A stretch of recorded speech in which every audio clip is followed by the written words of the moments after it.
I've been wanting to write it for some time. Obviously, being senior, it is for me the right time. I wanted, above all, to write a funny version of things that had happened in my life, and it is, as people say, alarmingly honest.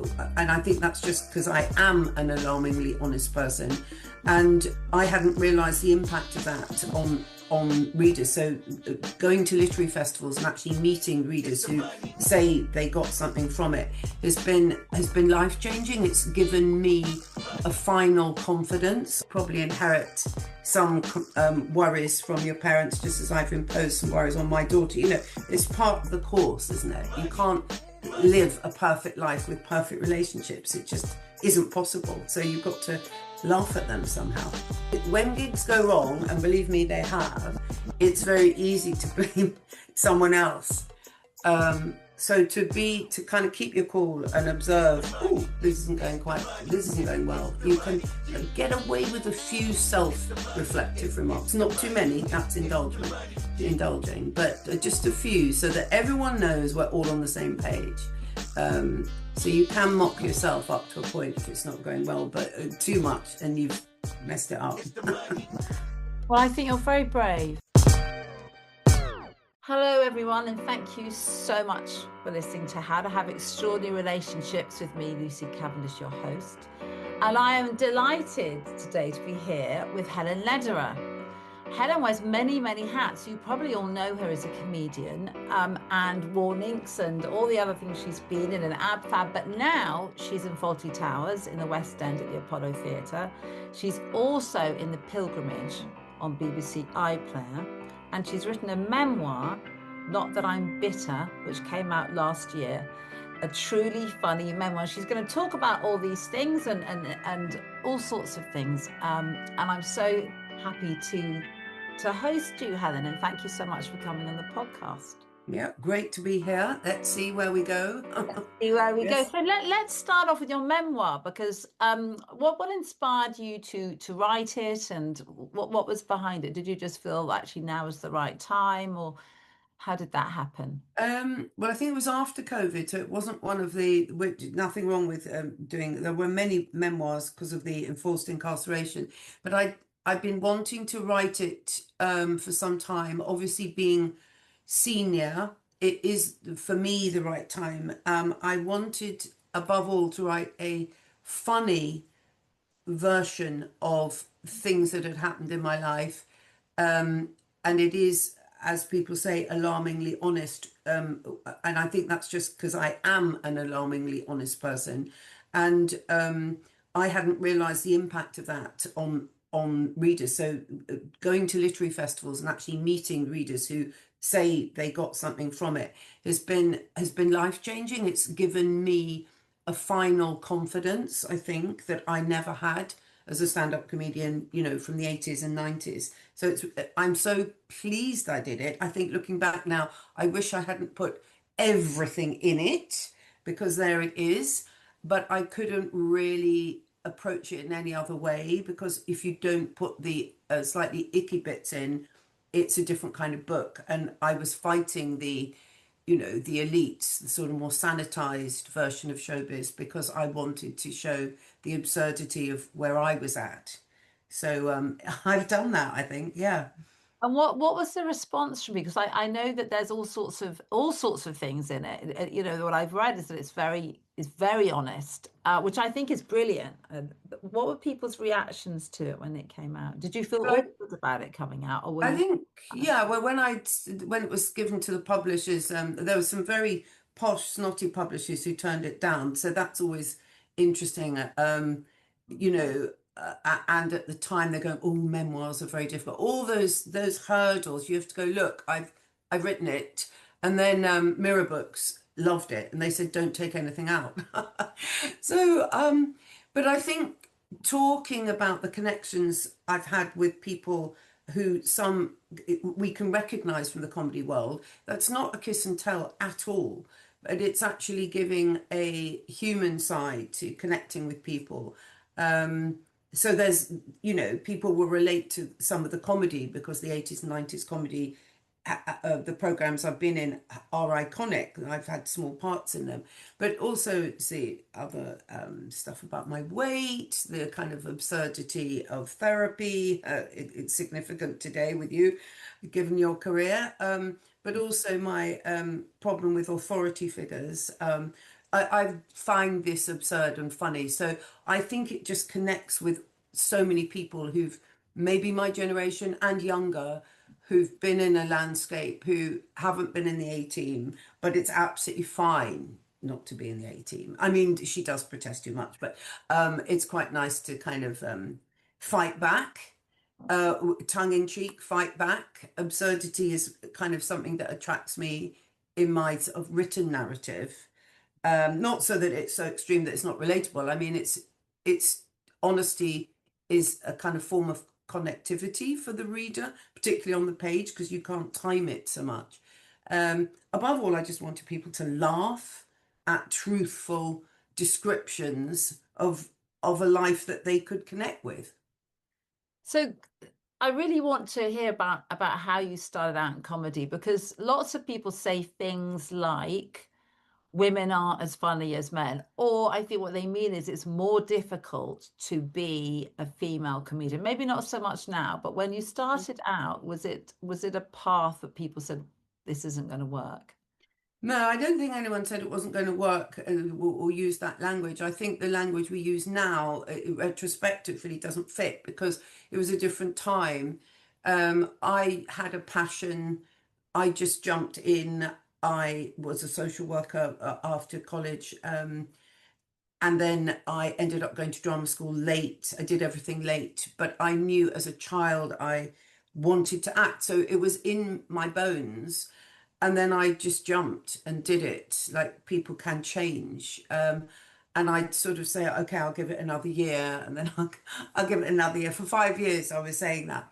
But I was doing something that was quite unpleasant at times, but I didn't judge it for being unpleasant. I just, because overriding that was a passion to perform and write material. And that was called being a comedian, if you write your own material. And it just happened to be in the 80s, and the women ahead of me were given, quite rightly, the opportunities, which meant that I either wasn't good enough or didn't get them because the opportunities were very slim. As you rightly say, it's a different climate now. It's still different. And I think it's okay to be different. I mean, what I've done since is set up Comedy Women in Print, which is a comedy literary prize for witty women writers, just out of anger, because such a platform didn't exist. And the older you get, you just go, okay, it would be lovely. I would love to do lots of lovely jobs. I'd love to earn more money and all this, but actually sweating my arse off for 7 years on Comedy Women in Print, there is a value in that as well. So it's kind of seeking a value in what you do. And I didn't find a particular empathy with being an individual at the time. But the society's really changed. It isn't, people don't find women who are funny awkward or alarming now. But I think there was that in society. Women were always and will always be funny, but they express it in different ways. And so TV and radio opportunities were fewer then, and that has slightly changed. Well, how did you, I mean, you said you wanted to perform.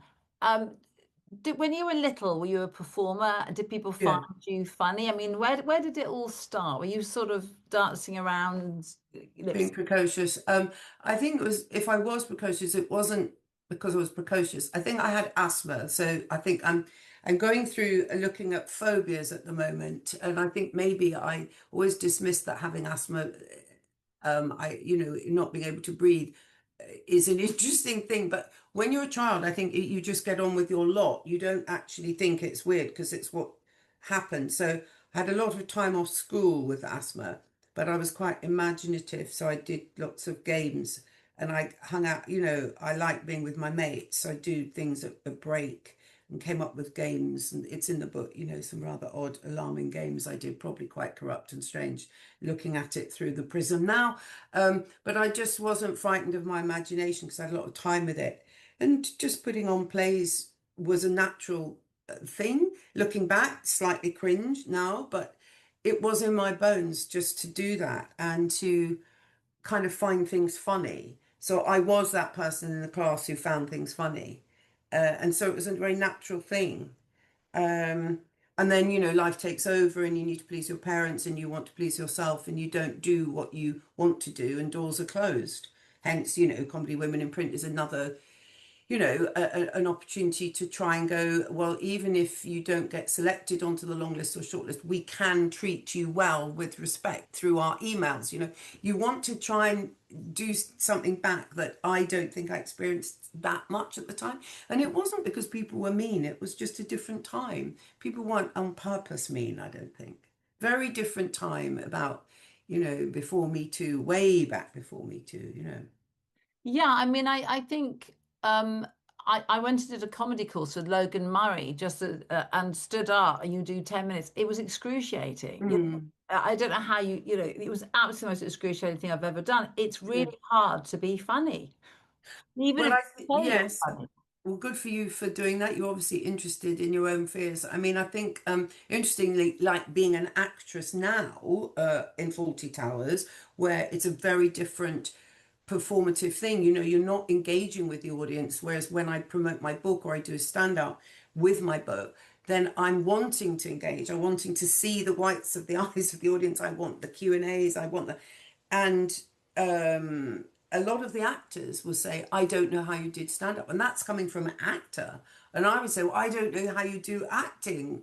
So, you know, with the mask and carrying on when things go wrong. And, you know, I think it's good to admire other people for what they do. But confronting, well, I think the main thing is just to not expect that life's going to be that easy and then you won't get too disappointed. It's doing gigs where people don't laugh are obviously par for the course. Um, but I think it helps if you have a funny bone, but that's not the only way to do stand up nowadays. There's many ways to do this thing that we call stand up comedy now. When you first started out, do you remember the first time you stood up? Did you and did a comedy gig? Yes, well, the first time I did it I found a double act partner early on in an audition. I met Maggie Fox, late Maggie Fox, and she was already in a double act. I didn't know at the time, but I did steal her from her partner for a year. And that's how ruthless I was. You know, she said I was ambitious, and in those days, that's not pretty, or that's a bad word to use as well. But and then she went back to her partner, and I got was booked in Pentameters in Hampstead. Arnold Brown, a comedian who was worked with the comic strip, gave us the gigs. So we did a gig every week. So I just did it on my own, and that was it. I thought, right, this is what I'm doing now. It Um, takes a tremendous amount of chutzpah, I think, to do that. I think you've got to want to do it, you know, at some level. But the fear is always there, the adrenaline, the heightened adrenaline, and also kind of finding the language, finding the material that is connective, you know, if and people, you know, you've got to have meaning for people to have recognition in order to enable them to laugh, you know. So I don't know, but you have to go back to how you are in a group, and I return to the kind of absurdity, the ability to reflect back what people feel and know is probably a fair general definition of what being funny is, effectively funny, that is. So I remember listening to Jack D, and he was saying about how he became funny because I think he was Mm, dyslexic or something, you know, that it became a kind of a, how do I survive this? Oh, mm. I'm funny and people like it. Was that a sort of, was that happening for you? Where you sort of realized, gosh, being funny is quite, you know, useful. It's quite a handy tool.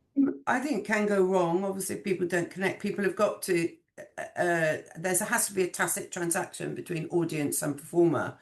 Um, often you see the people looking at their watches or their arms folded. Even now, with on the encores, because Fawlty Towers does, because it's an ensemble piece, does get people standing up. And then we saw somebody with their arms closed the other day in the front row, but we noticed that. But that was rare. Yes, I think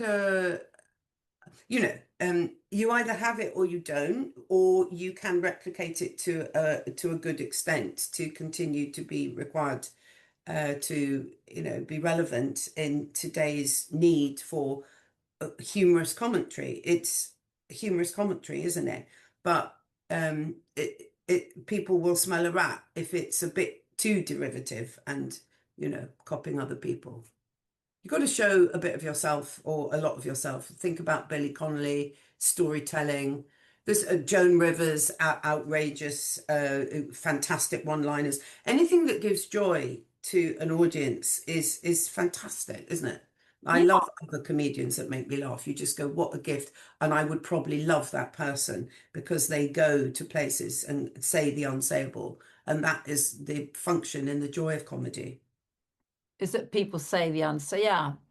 And you obviously work with so many people, Jennifer Saunders and Dawn French, and also I know Tony Slattery, you've worked with quite a lot, haven't you? Yes, he sadly passed away. There's a lovely friendship podcast that we did that can be found not long before he died. Yeah, the friendship podcast, and he sort of died too soon. Had a lot of his life he worked, and everybody adored what he did, and then a lot of his life he didn't work. So, but he was a champion of me. And don't we all need those? So they're in the book. The people like Rick Mail as well and Ben Elton, because I met them when they were already on the crest of their wave, and was doing stand up, and that was, the fact they saw what I was trying to do and supported it is very memorable. And they were very attractive, beautiful people at the same time. Put it all in the book because I think there's Carrie Fisher is another great, alas past, but the way she writes about Harrison Ford, it's all about her own perception. It's not about other people. I don't get off on talking about other people. It's just what was going on for me at the time. That's all we can do with honesty. Yes. And I know that there was an interview in the Guardian. You were talking a little bit about, at times when you were young, this sense of being too much. I think a lot of women, and maybe men as well, get told when they're young by all sorts of people that they're a bit too much. Mm. Did that affect what you did, or did you sort of think, well, I must sort of dampen myself down as a person? Well, I think when you're a child, you don't probably compute what you've got to do. You certainly sense that maybe subconsciously there's a disapproval. I mean, who knows if nowadays we have all sorts of yardsticks and labels and gosh knows what, don't we? And that can be useful. But creative people think and behave in a certain way, perhaps that is stand out. I did make my parents laugh. I also made them very worried, and so I was never quite sure which which behavior was eliciting which response. Wanting approval is natural, I think.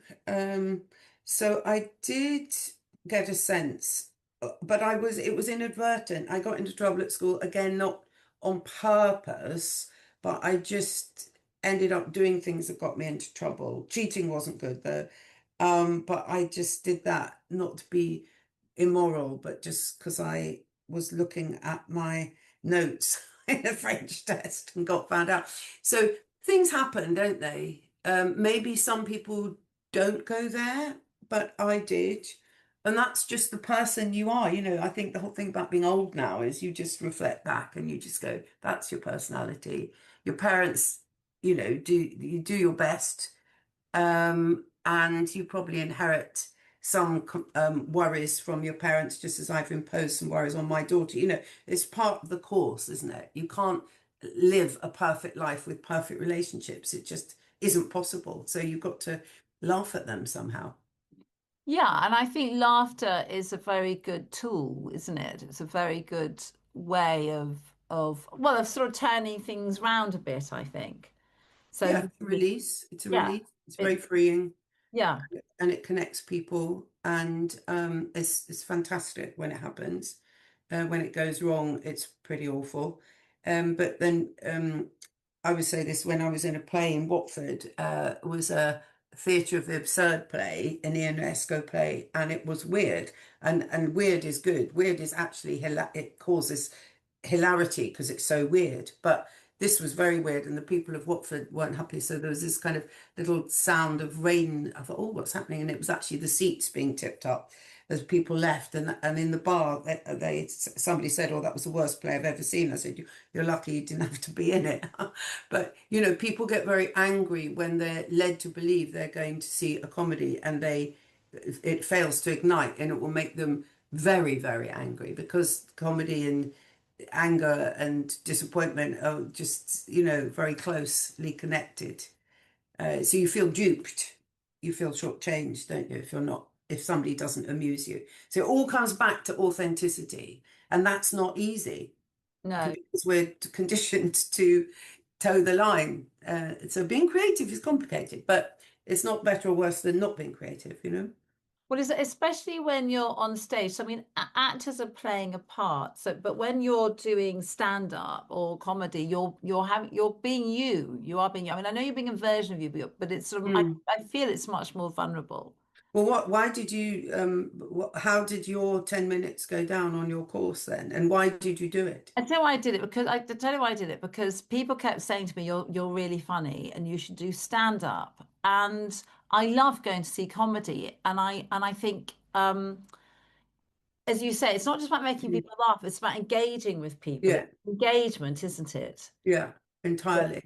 Yeah, so when I go and see someone and I'm, rolling about laughing, Victoria Wood, Joe Ban, whoever Mm. rolling about laughing, I'm loving it. I'm enjoying Yeah, accesses parts of me that other things don't access. So yeah. I just thought, well, why not give it a go? No, that's good to give it a go. And what were your conclusions, having been But trained by someone? but no, well, Logan's great, takes lots of people through it, but that I would not be a good stand-up comedian whatsoever is what But you see, that's funny. See, you saying that makes me laugh spontaneously. And why? Because there was a truth in that, and there was a self-mockery in that.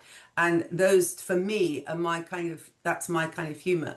The ability to laugh at yourself, to allow, I think earnestness and replication and derivation is not great. But there are many, many departments of comedy, and Fawlty Towers, a farce. There are people that are coming to see Fawlty Towers because it's a perfect piece, it's a set piece. But also they remember in a nostalgic way the series Fawlty Towers on telly, yeah. and looking at those iconic programs unites us because we can all remember where we were, whether our parents allowed us to see it or we didn't. That those lasting or those iconic programs are so important, because it's like being able to laugh in the playground with your mates, knowing that your parents probably slightly disapprove. So comedy is just, yeah, I mean, you could talk about it, but I don't get it right. Uh, but writing the memoir, I think it's a mix of sort of truth telling, too much truth telling looking back, but it's done now, it's in print. But above all, I wanted the lines to be tight, the lines to just that kind of irony. Um, that's what I'm aiming for, always. And I know there's, it was a difficult ladder to climb up, it sounds like when you started out. There was all sorts of, I guess sexual politics going on, Mhm. if we're going to name it. Yeah, but I just wanted, I understand why you say that. I think I just wanted it. And so I didn't expect to be made happy, or I just kept, look, in those days, you'd look at the stage newspaper, you'd look at written down adverts. I was always phoning people up. I mean, a canvasser. I mean, I suppose there's still part of me that will be slightly unusual. I mean, setting up a prize from nothing is a bit odd. And then I'm remembering as a child, I said to my parents, "Oh, I'd really like, let's do a fete in the garden." That's odd. And my dad did do it. We did do a fake. So sometimes you can see your follow through from what you're doing is, it's, being an ideas person is not always good, but when you can pull something off, it is quite good. I don't know how we got onto that. I think I had to turn myself into another kind of person to set up the prize, and oh yes, and phone up agents that had either chucked me or I chucked to ask for their celebrity clients to be judges. And so, you just have to wade through the ego and be on the other side of it. And then that's why I always think it's really important to send nice emails to people, because sometimes people just don't reply. I probably don't, 'cause at the moment I'm doing 8 shows a week and I can't hardly breathe. But it doesn't hurt to be respectful if you can, you know? It makes the day go by in a nicer way if somebody's been nice to you on an email. Yeah, I think we should, be nice to as many people as possible. Absolutely. Because you never know. Well, because you just should anyway. Well, I just think just recognizing other good people is particularly elevating, and being part of a new team, how do you manage that? I mean, I do overthink things, but one can easily make another person's day better by being nice. But when you're saying, that thing, maybe now if people are saying, a kind of what would be described go-getters, where you're asking for jobs or work, I mean, it's complicated. But I mean, back when you started out and I started out in journalism, I think it was a bit looked down on if you were, I mean, I remember Pushing. yeah, I remember constantly writing into the Guardian, trying to get them to publish anything, just endlessly bothering Louise Chun, who very kindly did give me a break, but Yeah. because I couldn't see any other way of doing it. But I think that's a sensible thing. I mean, you just have to go, what do I want to do? How do I get there? And maybe the mechanisms are slightly different now, and there's social media, there's, you can promote yourself in a different way. But you just have to jump in and not be needy, but one can feel needy, but it goes back to what you want. And if I did have a passion, you had a passion, and we ended up doing largely what we have a passion for. And maybe it's not enough, but in life, think that again in the book, it doesn't matter if you're not in the 18, because at the end of the day, life moves on anyway. I always wanted a sitcom. That was the thing I didn't get. I'd sent off scripts. And I remember one radio producer, the BBC Light Entertainment party that you would have on the stage, he said, I was high maintenance was the word. And that's because I'd look up all the producers' names like you and send in ideas. But Paul Merton used to write in, and he's never off that program, is he? Whatever it's called. So we all have a right to try and get from A to B. Whether we get there is another, But it's very interesting that I don't think men get called high maintenance. I think women get called high maintenance. Well, I certainly was at that party, and I put it in, and I named the producer, and it wasn't intended as a slight. It was just baffled, and going back to what you said earlier about I might be too much, but I think just expressing yourself in whatever way you feel comes up for you, it's everybody's right. And some people might express themselves a bit weirdly and a bit out of the box, or but I think people, women, I've noticed a different era, and good for them, it's changed.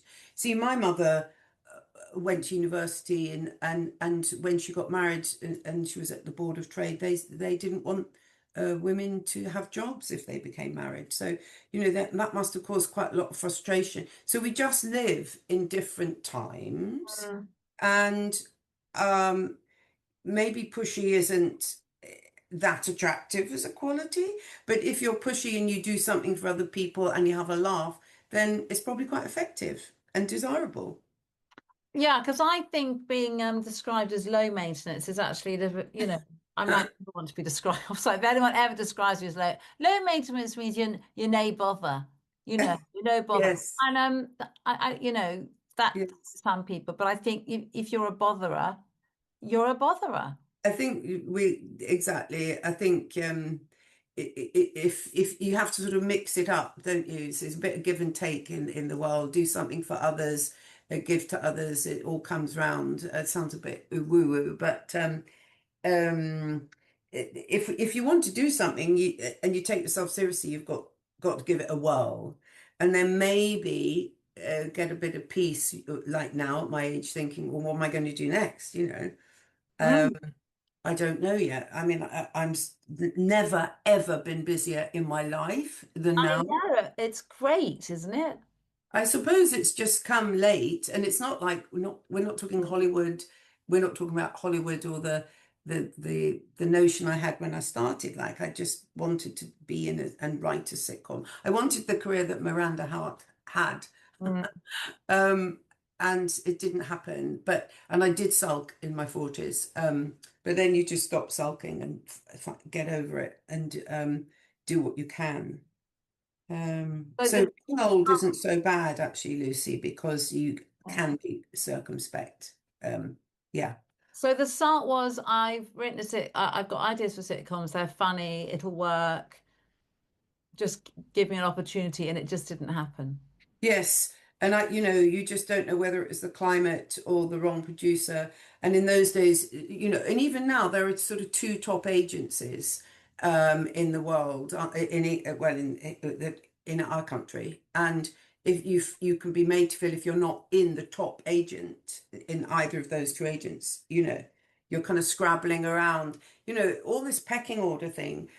A great way to avoid being oppressed by the notion of a pecking order and indeed the existence of a pecking order is to get on and do your own stuff. Mm.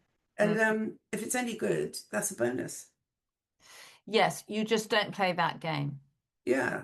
Well, I think I've ruined my relationships with all the top agents in the book through complete stupidity, naivety, and I can't even believe my own behavior. But What um, do you mean by that? oh, I don't know. I just, you have to read it. Not that I'm bitter. They're just very funny examples where I can't even believe my own behavior and just not reading the room at all well. But that is funny, and I just think I can't believe that. But also, I think what you were saying is if perhaps I think um, agents want to make money out of you, and they want they either want an established name or the next new thing, and that's their right. That's what agents are. It's an intermediary, isn't it? They're probably frustrated actors and journalists, let's I, face it. well, I think it's very difficult when you know that you are the next new thing, or you could be, or whatever. It's very difficult, I think, when you've got something to say or you've got a program, and no one's picking up. I think that is hard. And I think that is difficult. Or you see Hmm. people doing something, you think, well, that's exactly what I've sent into someone, and how can they do Oh, it? yes, there's a lot of that. Yeah, we can get real, I mean, But what, we don't want to be bitter, you see, because that's why the title, hopefully, the irony, I'm not bitter because I can look back and I had some chances I messed up, but I also had some great jobs and I'm here and my life is as interesting as your life, or as boring in places, Um, but I don't like to whip myself up into something of anger that I can't really do anything about because that isn't creative or useful. You have to kind of reel back and just go, what makes a day go well? What can you do? Who are the good people? Not in a goody two shoes way, but just reach out to the people you really like and who really like you, and that makes for fun, writing with people you really like, there's a joy in that. Absolute joy in it. and tell us about Fawlty Towers.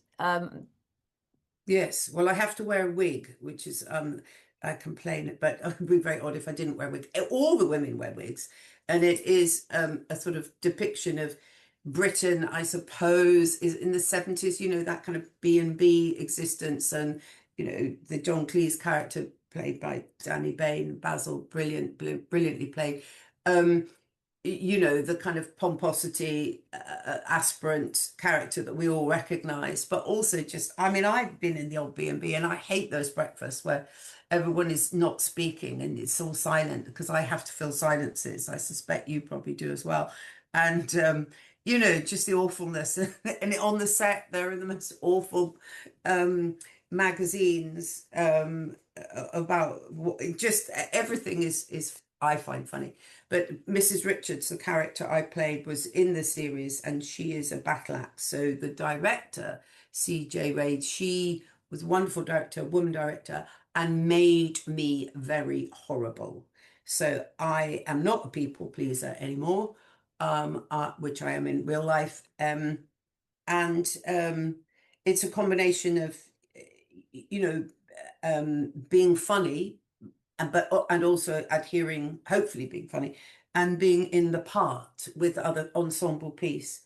And people are loving it. That's what the joy is. It's a standout play that doesn't really belong to anything. It's not saying anything other than come and enjoy, the clever wordplay and the performance ensemble playing. So if you want to laugh, you could do worse than go to Fawlty Towers at the Apollo Theatre, because there it is. And are you getting a whole age range? I mean, obviously, I grew up on Fawlty Towers, so I love it.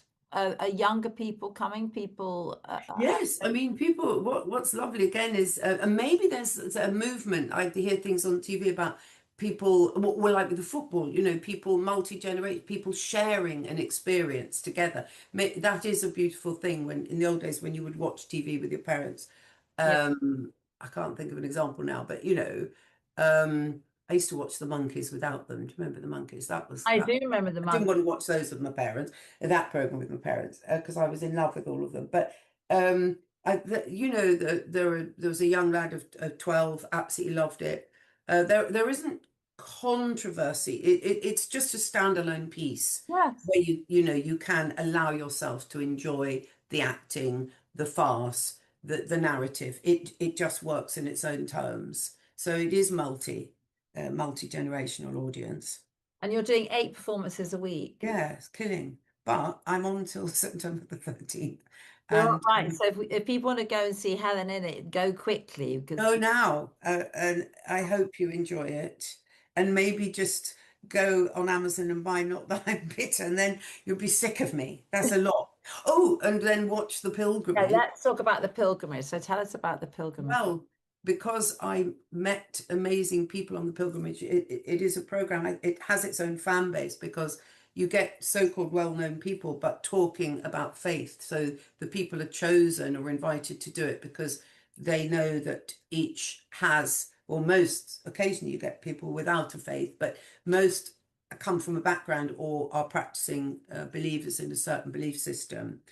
And I was chosen because I have a mixed heritage. I'm not Jewish, but the Lederer family came over to this country in 39. So From they talk, Czechoslovakia, is that right? yes. So talking about what the background, inherited belief systems or inherited sadness, paranoia, whatever that one has from one's past, with other people who had other belief systems. So it's a kind of fast track to walking, and as you walk uphill a lot of the time, you will have conversations. You forget the cameras are there, and I think it provides a side of people to ask the questions that we all would ask to people, when you decide to have a conversation which isn't that light, is there a God? What happens when we die? What does that belief, what's it like being a Catholic? And Harry, who'd been on Traitors, was always asking the question we always wanted to ask, like, where did the monks sleep at night? And did they sleep with each other? Just like genuine questions. So it was 2 weeks of walking and meeting other people. I met Jay McGuinness from Wanted, and just I got on very well with Jay and Harry. And there's me being old, but we hung out and had such a laugh, and also spoke to each other. So you just go, it isn't all about age. It's about, connecting. So it's asking pretty deep questions, isn't it? Interesting questions. Yes. What And what not people shy. It's not the easiest of conversations, but after all, you've been invited to take part in the program, so uh, one has a certain duty to go there. Um, but I hadn't really faced that as much as I had in this program, but I felt very safe with the people and, talking about personal stuff, particularly in a climate right now, which is just so full of heartache. It is a difficult subject, but I'm told it's quite good to air those things because there are many people like me who come from a mixed heritage background. So that in itself is useful, perhaps, or could be useful for people with a similar background. and did your parents talk a lot about Czechoslovakia? I mean, how did it emanate in your life, or maybe it didn't? Well, I talk a little bit about it in the book, and obviously my grandmother didn't want to talk about it. I mean, people who came to England to, relish being here and appreciate everything that is on offer here, having to leave behind their country, But I was born in Wales, brought up in Southeast London, and that isn't my life, but it was their life. So maybe some of my paranoia and my ability to, if I'm in a restaurant, I think I can hear people talking about me.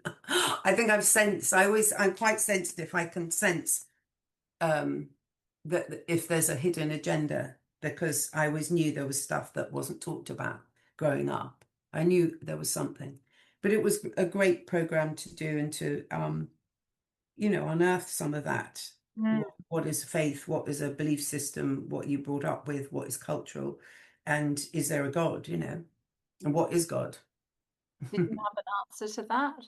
I ended up saying I believed in God. Yeah. Yeah. So, but Jay didn't, and we had a very meaningful exchange about that. So, but these are people talking about what makes sense to them. It's easy to say you don't, but yeah, it was quite a serious program, but I was very privileged to do it. Yeah. So everyone, I mean, I'm going to watch that. I haven't watched it, but Mm, I absolutely am very interested in those sorts of conversations with people. exactly. So it's a brilliant thing to do, I think, Mm, especially if you're feeling safe and secure to yes. ask Yes. questions. So if a young person, let's say a young woman, because we're women, comes to you and says, I want to do what you do, I want to start out in comedy, I want to perform, should they go? I mean, the Edinburgh Festival's on now. Should they go Mm. to Edinburgh? What would be your, because now we're looking back a little bit. We're not massively old, but we're not, we're not 20 anymore. What would be your little pearls of wisdom? What would you let them know? If you want to do something, then there's every reason why you should go for it. Um, uh, uh, Decide what you want to talk about, observe how you do connect with people when you do. What is it that you do that you go, oh, when I did that, like you said something that made me laugh earlier.